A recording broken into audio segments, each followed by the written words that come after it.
அவர்களை ஒருபாடு கொடுப்பதற்காக வேண்டி கத்தி வைத்து அறுத்தார்கள். கத்தி அறுபடவில்லை. ஒரு தியாகத்தை பார்த்த அல்ல, சேனத்திலிருந்து அல்ல, செம்பரியாட்டை அல்ல கொடுத்தான். இப்ராஹிம் அலைஹிஸ்ஸலாத்து வஸ்ஸலாம் அவர்கள் அந்த செம்பரியாட்டை குர்பானி கொடுத்தார்கள்.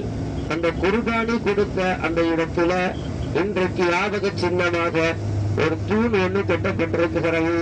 அரபா மைதானத்தில் நாம் ஒரு தூண் ஒன்று பார்த்தோமோ அதே மாதிரி ஒரு தூண் ஒன்று இருக்கிறது.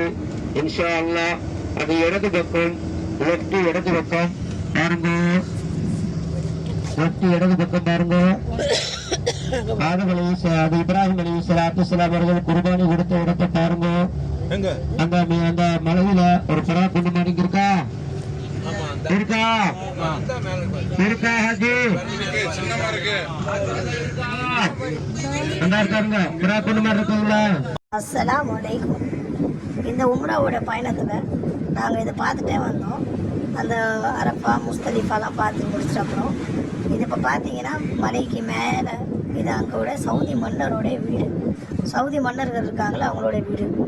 ஒவ்வொரு மன்னருக்கும் குறைஞ்சது ஒரு 4 மனைவிகள்லாம் இருப்பாங்க. அதை தெரிந்து பாருங்கள். இது வந்து ஒரு பப்ளிக் வந்து ஆஃபீஸ். இதுக்கு பின்னாடி மலை மேலே இருக்கிறது வந்து அவங்களோட வீடு. மன்னர் சவுதி மன்னரோட இது அவங்களோட வீடு. இதெல்லாம் காமிச்சாங்க எங்களுக்கு. அல்ஹம்துலில்லாஹ் நல்லா இருந்துச்சு இது பார்க்குறதுக்கே.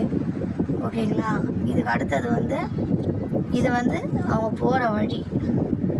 இதுதான் நாங்கள் வந்து இதுவும் காமிச்சாங்க, இதுவும் பார்த்தோம்.